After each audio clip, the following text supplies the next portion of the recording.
Hello friends, আমি অদিতি চলে এসেছি আরও একটা নতুন ভিডিও নিয়ে। আজ শেয়ার করব গোল্ডেন ফ্রাইড প্রনের রেসিপিটা। গোল্ডেন ফ্রাইড প্রন আমার ছেলে অনেক দিন ধরেই খেতে চাইছে, তাই সেই মতন গতকাল এনে রেখেছিলাম প্রন। সেগুলোকে একদম পরিষ্কার করে বাজার থেকে ছাড়িয়েই আনা হয়েছিল। আমি জাস্ট ধুয়ে গোলমরিচ গুঁড়ো, নুন, সামান্য একটু ভিনিগার, লঙ্কার গুঁড়ো আর একটুখানি সামান্য আদা আর রসুন বাটা মাখিয়ে ফ্রিজে ম্যারিনেট করে রেখে দিয়েছিলাম। গতকাল করেছিলাম আর আজ বানাচ্ছি গোল্ডেন ফ্রাইড প্রনটা। তার জন্য প্রথমেই রেডি করে নিয়েছি একটা প্লেটে শুকনো একটু ময়দা। তারপরে নিয়ে নিচ্ছি, দেখো এই কাপের 1 কাপ মতন ময়দা, আর তার থেকে 1 কাপের থেকে কম একটু অ্যারারুট। তারপরে নিয়ে নিচ্ছি একটু নুন আর একটু ওই ছোট চামচের 1 চামচ বেকিং পাউডার। লঙ্কার গুঁড়ো, গোলমরিচ গুঁড়ো, স্বাদ মানে ঝাল যে যেরকম খাও সেই অনুযায়ী দেবে। আর আমি লঙ্কা বাটা আর একটু রসুন বাটাও দিয়েছি।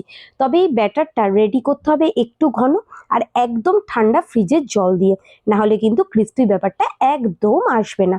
আর যেটা দিতে হবে, যেটা আমি প্রথমে মিস করে গেছি, সেটা হচ্ছে রুম টেম্পারেচার বাটার। ঠান্ডা জলটা দেওয়ার আগেই দিও, ওটা আমি তাড়াতাড়ির বসে মিস করে গেছি। দিয়ে দেখো ঘনত্বটা ঠিক এইরকম হবে, এরকম একটা ব্যাটার তৈরি করতে হবে। তারপরে একটা কড়াইতে আমি হোয়াইট অয়েলটা গরম করতে বসিয়েছি। তারপরে প্রথমে ময়দাতে এইভাবে চিংড়ি মাছগুলো, মানে ম্যারিনেট করা চিংড়ি মাছগুলোকে কোট করবে। দিয়ে এরকম ময়দার অ্যারোটের ব্যাটারটায় ডুব করে একদম গরম তেলে ছেড়ে দেবে। গ্যাসের সিমটা মিডিয়ামই রাখবে, কারণ গোল্ডেন ফ্রাইড প্রন খুব লালচে হবে না, একটু হোয়াইট হোয়াইট ব্যাপারটা হলেই এপিট ওপিট করে তুলে নিতে হবে। কারণ চিংড়ি মাছগুলো অলরেডি ম্যারিনেট, তাই সেদ্ধ হওয়ার ব্যাপারটা তো খুব একটা নেই। আর এটা দেখতেও একটু হোয়াইট হোয়াইট ব্যাপারটা হয়, একদম অল্প আছে।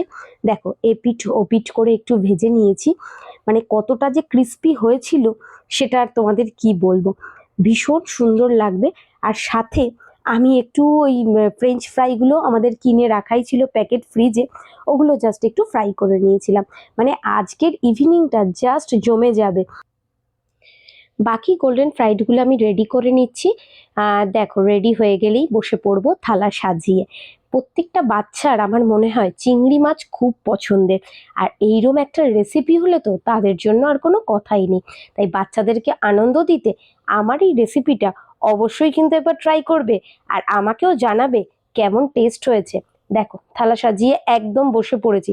না না, সবকটা আমি খাবো না, বাড়ির সবাই মিলেই খাবো। প্রথমেই কামড় দিচ্ছি গোল্ডেন ফ্রাইড প্রনটায়।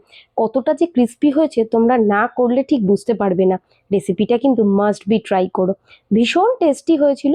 তারপর একটু ফ্রেঞ্চ ফ্রাইতেও মানে মেয়োনিজ ডুবিয়ে কামড় দিয়ে দিলাম। ইভিনিং তো আমাদের জাস্ট জমে গেছে, গরম গরম থালাটাও শেষ করতে হবে। চলো, কেমন লাগলো ভিডিওটা অবশ্যই জানাবে। টাটা।